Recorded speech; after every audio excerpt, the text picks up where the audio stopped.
A surprise turn of events in an 8-year-old love triangle murder case in Orange County.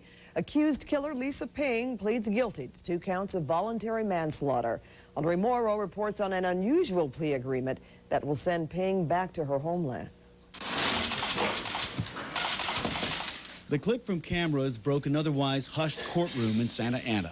51-year-old Lisa Peng led into court in another day in the long, controversial love triangle murder case. Peng was tried 3 times before in the 1993 murders of her husband's mistress, Jennifer G., and G's 5-month-old son, Kevin G.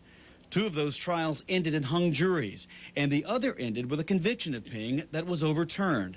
In that conviction, Peng was sentenced to life in prison without parole. But on this day, the complex case would finally end with definition. There would be no 4th trial because of an agreement reached. Yes, I plead guilty. Those 4 words, "Yes, I plead guilty," spoken through her interpreter, placed the blame for the deaths on Peng with her admission of voluntary manslaughter. Peng was sentenced to 11 years in prison for the 2-count conviction, but because of jail time already served, she will go free. Released to the INS, she's expected to be deported to Taiwan within weeks. Obviously, it's not what we sought initially, but considering the circumstances, we think it's a reasonable disposition, where, especially when there's a need for accountability and finality for the victim's family.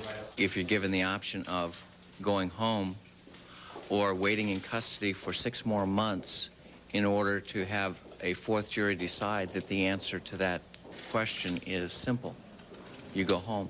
So 8 years after Jennifer G. was stabbed to death and her son smothered to death, Lisa Peng admits guilt. Her punishment, time served, with a return trip home to Taiwan. In Santa Ana, Andre Morrow, KCAL 9 News.